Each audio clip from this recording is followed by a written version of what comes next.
A'udzubillahi minasyaitonirrajim. Bismillahirrahmanirrahim. Alhamdulillahirabbil alamin wassalatu wassalamu ala asyrafil anbiya'i wal mursalin wa ala alihi wa sahbihi ajma'in. Qala rabbi shrah li sadri wa yassir li amri wahlul 'uqdatam min lisani yafqahu qawli. Amma ba'd. Allahumma salli wa sallim ala sayyidina Muhammadin wa ala alihi wa ashabihi ajma'in. Assalamualaikum warahmatullahi wabarakatuh. Nama saya Nur Afna Sahira binti Muhammad Syafi, nombor matriks 19PI 02075. InsyaAllah pada hari ini saya akan berkongsi serba sedikit tazkirah yang bertajuk Ujian itu Nikmat. Bila mana kita menyebut ujian, ramai yang beranggapan bahawa mengatakan ujian itu adalah satu keperitan, ujian itu adalah satu kesusahan bagi kita, ujian itu tanda Allah tidak sayang pada kita, ujian itu membuatkan kita tidak terurus. Sebenarnya tidak. Ujian itu sebenarnya adalah nikmat, bukanlah sesuatu yang patut dikesali. Allah datangkan ujian itu kepada mereka yang Allah pilih. Saya bacakan dua potong ayat Al-Quran di dalam surah Al-Ankabut ayat 2 hingga 3. A'udzubillahi minasyaitonirrajim. Ahasiban nasu ayyutraku ayyaqulu amanna wa hum la yuftanun wa laqad fatanna allazina min qablihim falaya'lamanna Allahu allazina sadaqu wa laya'lamanna al-kadzibin. Yang bermaksud, apakah manusia mengira bahawa mereka akan dibiarkan hanya dengan mengatakan kami telah beriman dan mereka tidak diuji? Dan sungguh kami telah mengetahui orang-orang sebelum mereka, maka Allah pasti mengetahui orang-orang yang benar dan pasti mengetahui orang-orang yang dusta. Ayat ini menjelaskan bahawa fitrah bagi orang beriman pasti akan diuji oleh Allah Subhanahu wa taala. Bagi memastikan iman seseorang hamba benar-benar kukuh kepada Allah, maka ujianlah yang dapat menentukannya. Ujian ini bukanlah saja dirasai pada orang yang lemah dan miskin, tetapi ia juga melanda bagi orang yang kuat dan kaya. Itulah fitrah kehidupan yang ditentukan oleh Allah Subhanahu wa taala. Seterusnya, apa yang boleh dikaitkan dengan ujian itu nikmat adalah tentang isu yang melanda di negara kita sekarang, iaitu isu COVID-19. Sebenarnya isu COVID-19 ini boleh dikaitkan dengan ujian yang Allah berikan kepada kita semua. Apa yang boleh dirungkaikan di sini ialah sepanjang tempoh COVID-19 ini, ada juga dalam kalangan umat Islam yang hilang mata pencarian kerana mungkin tidak boleh keluar untuk berniaga, bekerja dan sebagainya. Walau apa jua ujian yang melanda kehidupan sepanjang tempoh ini, atau mungkin pada masa hadapan, Allah ingin mengajar kita sesuatu. Allah ingin mengajarkan kita semua sesuatu, dan setiap apa yang berlaku pasti ada hikmah daripada Allah yang Maha Esa. Dalam surah Al-Mulk ayat 2 hingga 3, Allah mengingatkan bahawa setiap manusia pasti diuji untuk melihat kualiti amalan yang dikerjakannya. Firman Allah Subhanahu wa taala yang bermaksud, dialah yang mentakdirkan adanya mati dan hidup untuk menguji dan menzahirkan keadaan kabar. Sebenarnya ujian ini dapat mendekatkan diri kita sebagai seorang Muslim kepada Allah. Tidak ada tempat selayaknya diharapkan melainkan pertolongan selain daripada Allah Subhanahu wa taala. Apabila dihadirkan ujian, antara perkara yang perlu ada dalam diri kita ialah perlunya untuk ada sifat bersabar. Mungkin ia mudah untuk diungkap, tetapi ianya sukar untuk dipraktikkan dalam diri kita sekiranya tanpa adanya iman. Percayalah dan ingatlah bahawa ujian yang datang itu adalah untuk meningkatkan martabat seorang insan di sisi Tuhan. Siapakah di antara kamu yang lebih baik amalnya, dan ia Maha Kuasa dan ia Maha Pengampun. Jadi sesiapa yang ditimpa sesuatu musibah perlulah diingatkan supaya bersangka baik dengan Allah, memperbanyakkan doa, berikhtiar, bertawakal dan bersabar. Sebagai manusia yang bergelar hamba, pastinya kita tidak terlepas dari melakukan kesilapan maupun dosa. Namun Rasulullah SAW mengingatkan kepada kita semua supaya sentiasa bersabar, berusaha mengubati penyakit dan bertawakal selepas segala ikhtiar dilaksanakan. Setakat itu sahaja daripada saya. Sekian, terima kasih. Mudah-mudahan selepas ini kita dengar Al-Kuliah, selepas ini kita hidup berjemaah, berukhuwah, bukan macam Tarzan seorang-seorang hidup lautan.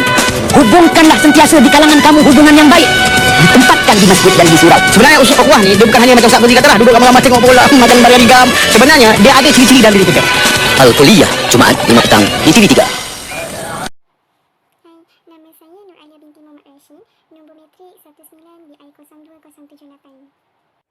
Assalamualaikum warahmatullahi ta'ala wabarakatuh.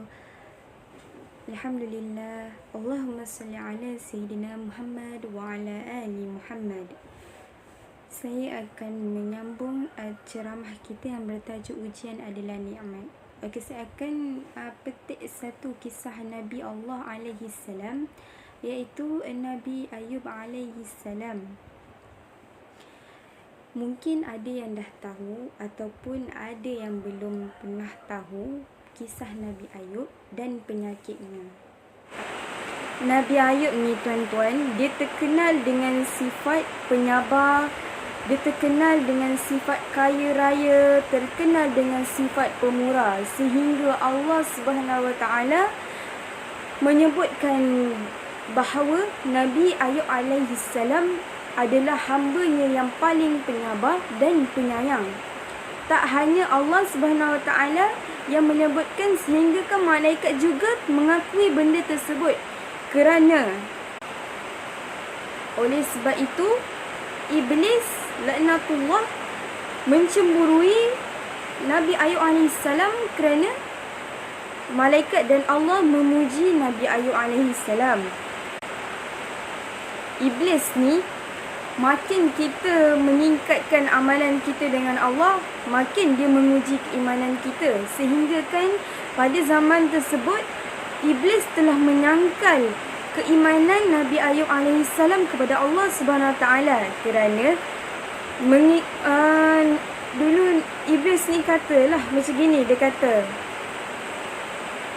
Nabi Ayub tu Allah bagi dia nikmat yang banyak, jadi bolehlah dia beriman kepada Allah. Cubalah kalau Nabi Ayub tu tak diberi kelebihan, dia nak ke beriman kepada Allah lagi? Lebih kuranglah dia ke. Startlah pada hari tu Allah Ta'ala menguji Nabi Ayub. Menguji dengan apa tuan-tuan? Menguji dengan hilangnya harta benda, hilangnya Allah Ta'ala uji dia dengan kemusnahan kebun, kehilangan anak Nabi Ayub AS dengan isterinya Rahmah seramai 12 orang. Kalau kita tuan-tuan, kita mesti dah rasa macam down sangat-sangat. Tapi Nabi Ayub tidak. Nabi Ayub tetap beribadah kepada Allah. Nabi Ayub berpesan kepada isterinya, apa yang ada pada kita sekarang hanya pinjaman daripada Allah SWT. Jadi kita kena redha, kita kena makin meningkatkan amalan. Mungkin ada hikmah di sebalik semua ini. Jadi Iblis ini dia tak boleh dia tengok macam Nabi Ayub ni tak putus-putus asa kan. Jadi Allah Subhanahu Wa Taala menguji Nabi Ayub kena penyakit kulit. Penyakit kulit yang sangat dahsyat tuan-tuan. Penyakit dia selama 18 tahun Nabi Ayub bersabar. Jadi di situ bila suami kita sakit, jadi yang ada setia menemani Nabi Ayub adalah isterinya Rahmah. Sehingga tibalah satu hari ni, isteri Nabi Ayub Rahmah ingin keluar kerana ada urusan. Nabi Ayub ni pun panggil isterinya banyak kali, tapi tidak ada sahutan sebab isterinya keluar rumah. Maka Nabi Ayub pun telah bersumpah. Dia berkata dia akan pukul Rahmah 100 kali kerana dia berfikir Rahmah meninggalkan. Maka berdoalah Nabi Ayub dalam surah Al-Anbiya ayat 83. Ya Rab, sesungguhnya aku telah ditimpa penyakit dan Engkau adalah yang maha penyayang di antara semua penyayang. Nabi Ayub AS berdoa sedemikian. Kerana selama 18 tahun Nabi Ayub ditimpa ujian, Nabi Ayub tidak pernah mengeluarkan perkataan sakit kepada Allah Ta'ala sebab Nabi Ayub berfikir ujian yang diberikan adalah tanda Allah sayang. Maka turunlah firman Allah SWT dalam surah As-Sad ayat 42. Hentaklah kakimu, inilah air yang sejuk untuk mandi dan minum. Nabi Ayub AS telah menghentakkan kakinya dan memancarlah mata air yang dingin kerana hentakan kakinya tersebut. Dikatakan kepadanya, minumlah darinya serta mandilah. Nabi Ayub AS melakukannya, maka Allah Ta'ala menghilangkan penyakit yang menimpa batin dan zahirnya itu. Setelah itu, isterinya pulang ke rumah. Isterinya sangat terkejut. Isterinya bertanya, adakah engkau, wahai suamiku Nabi Ayub? Nabi Ayub pun menjawab, ya, akulah suamimu. Nabi Ayub telah menceritakan bahawa dia telah bersumpah untuk memukul isterinya Rahmah sebanyak 100 kali. Maka turunlah satu ayat yang menyuruh Nabi Ayub mengumpul 100 rumput, memukul kepada Rahmah sebanyak 100 kali dengan perlahan untuk menghilangkan sumpahan Nabi Ayub ke atas isterinya itu. Jadi di sini tuan-tuan, Nabi Allah AS juga diuji. Jadi apatah lagi kita manusia biasa yang sering diuji. Jadi kita kena ambil sifat positif. Sifat positif kena selalu ada dalam diri kita. Kerana kalau tidak ada sifat positif dalam diri kita ini, dia akan datang susuk-susuk negatif itu ke dalam diri kita. Apabila negatif itu selalu melekat dalam diri kita, maka negatiflah diri kita. Jadi bila kita ambil positif dalam setiap apa yang berlaku, maka positiflah yang akan berlaku. Jadi saya mengingatkan diri saya dan diri tuan-tuan semua supaya kita kena selalu bersikap positif. Lagi-lagi sekarang kan tengah isu COVID-19, yang kehilangan pekerjaan, tak tahu nak tanggung keluarga macam mana, kehilangan pekerjaan, dikurangkan gaji. Jadi kita kena ambil semua tu sebagai satu hikmah. Mungkin ada hikmah yang Allah nak tunjuk. Mungkin kita akan dapat hikmah tu selepas ni. Mungkin waktu PKP ni kita dapat meluangkan masa kita dengan family kita. Kita dapat meluangkan apa yang dulu kita tak buat dengan family kita, semua kita buat. Jadi bila contoh kita tak pernah tengok TV sama-sama, dah duduk rumah sebab PKP tak boleh keluar, kita tengok TV sama-sama, makan sama-sama, masak, belajar masak. Yang tak pandai masak pun boleh jadi pandai masak. Ramai yang berkata, aku doa hari ni tak dapat pun. Dia tu tak doa pun, dia tu tak solat pun, tapi Allah bagi je dekat dia. Itu maknanya kita dah bersangka buruk dengan Allah. Jadi kita sebagai orang Islam yang ada pegangan, yang ada iman, yang kita mengaku kita beriman kepada Allah, yang kita beriman kepada malaikat, kepada qada dan qadar. Jadi kita kena mempraktikkan dalam kehidupan kita. Jadi bila kalau macam kita ada rasa macam perasaan sangka buruk dengan Allah, macam mana Allah nak bagi dekat kita? Jadi kita kena selalu bersangka baik dengan Allah. Mungkin tidak hari ini Allah bagi, mungkin lusa, mungkin tulat, mungkin tahun depan. Kerana Allah tahu apa yang terbaik untuk umat, untuk hamba dalam krisis yang melanda dekat negara kita. Dan bukan negara kita saja, malah satu dunia yang kena isu COVID ni. Jadi kita kena sentiasa muhasabah kenapa Allah SWT turunkan ujian ini kepada kita. Adakah kita boleh menjalani ataupun kita tidak boleh menjalani ujian tersebut. Kerana Allah dah janji, siapa yang bersabar dia akan dapat. Siapa yang berdoa kepada aku bersungguh-sungguh, dia akan dapat. Jadi kita sebagai manusia, kita jangan sombong kepada Allah. Sentiasa berdoa, solat jangan tinggal, solat kena awal waktu. Kerana selalu ada jalan bagi orang yang bersabar. Saya mengingatkan diri saya, ujian musibah yang menyakitkan atau kurniaan nikmat yang membahagikan, kedua-duanya Allah SWT nak melihat sejauh mana keimanan kita. pada zaman dahulu para sahabat, para ulama melihat ujian itu sebagai tanda Allah sayang diorang, Allah sayang mereka. Maksudnya bila ditimpa musibah tu adalah macam sesuatu berita gembira yang memberi mereka rasa macam Allah sayang aku, Allah sayang aku. Tak apa, ujian ini menandakan yang Allah sayang aku, sehingga mereka menangis jika tidak diuji. Sedemikian rupa para sahabat zaman dahulu. Sampai begitu para sahabat zaman dahulu, ya tuan-tuan. Mereka melihat ujian musibah daripada pandangan mata hati yang tajam, sehingga musibah itu bukan garam yang memedihkan luka, tapi madu yang memaniskan masakan. Itu pepatah kita sekarang lah. Begitu tinggi sangat iman alim ulama yang sepatutnya kita menjadikan dia sebagai pedoman. Bukannya kita kritik. Jika tidak kita kritik diri kita, kita kritik orang lain. Kalau orang yang tak ada kereta, kita kata dah tak ada kereta, tak berusaha, tak apa, tak tu, tak ni. Allah SWT berfirman yang bermaksud, dan janganlah kamu bersikap lemah dan jangan pula kamu bersedih. Padahal kamulah orang yang tinggi darjatnya jika kamu benar-benar orang beriman. Surah Ali Imran ayat 139.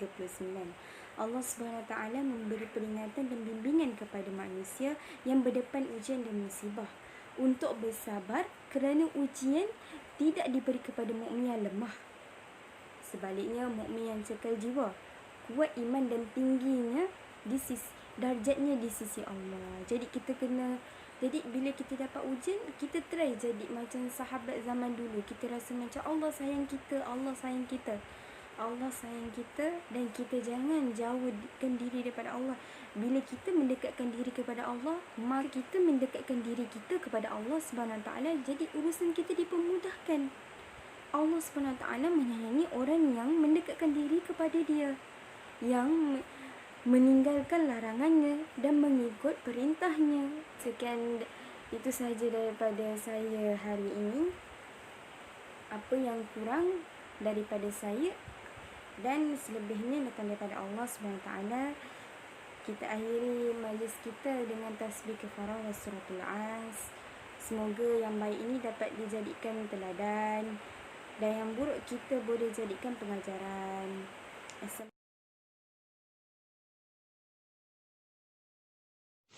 Assalamualaikum Ustazah, saya Nur Syafiqah binti Malik dari Puncak Alam. Saya ingin meminta Ustazah kongsikan bagaimana tips untuk menghadapi ujian yang telah diajarkan dalam Islam.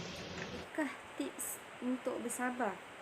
Okey, dia tak adalah tips sangat, tapi ini apa yang saya boleh kongsikan. Okey, yang pertama, kalau kita nak bersabar dalam ujian kita kena banyak bersabar. Kita kena fikir dalam menghadapi ujian itu dan kesulitan setiap yang kita hadapi itu, kita hendaklah bersabar. Macam yang saya ceritakan tadi, kisah Nabi Ayub, dia tetap bersabar selama 18 tahun menghadapi ujian sakit kulit. Bukan mudah ya kita nak bersabar, tapi kita cuba untuk bersabar. Didik diri kita supaya sabar, insya-Allah kita boleh bersabar. Okey, yang kedua, berdoa kepada Allah, sebab Allah Maha mendengar.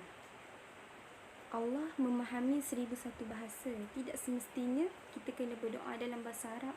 Kita boleh berdoa bahasa kita. Kita doa, kalau boleh kita doa sehingga menangis. Kita bangun solat tahajud pagi-pagi, kita menangis kepada Allah, buat solat taubat.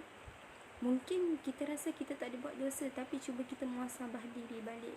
Kita ada tertengking ibu atau ayah, kita ada buat salah dekat adik-beradik, kita muhasabah diri kita balik. Okey, yang seterusnya, Allah dah berjanji sentiasa ada jalan bagi orang yang bersabar. Jadi Allah nak bagi kemudahan, kenapa kita tak nak? Allah nak bagi, tapi Allah nak tengok kesungguhan kita. Allah nak tengok kesungguhan kita macam mana kita nak meminta pada Dia. Adakah macam contoh, kalau macam kita doa, Ya Allah, kabulkanlah doaku semalam. Allah nak bagi ke? Kita tidak bersungguh, Allah nak bagi ni. Kita tak bersungguh, Allah nak bagi kita ke? Jadi kita hari-hari doa benda yang sama, insya-Allah Allah akan kabulkan. Cepat ataupun lambat sahaja. Ada yang doa-doa ekspres macam tu, ya Allah kabulkanlah doaku semalam. Jadi jangan sampai kita tergolong dengan orang yang macam gitu. Kita doalah penuh. Alhamdulillahirrabbilalamin. Wassalatu wassalamu ala asyrafil anbiya'i wal mursalin. Lepas tu minta kepada Allah. Doa bahasa Melayu pun tak apa. Yang penting kita berdoa bersungguh-sungguh. Bukan kita doa, kita setakat hafal tapi kita tak tahu apa makna dia. Allah faham bahasa Melayu. Allah faham 1001 bahasa. Jadi kita berusaha.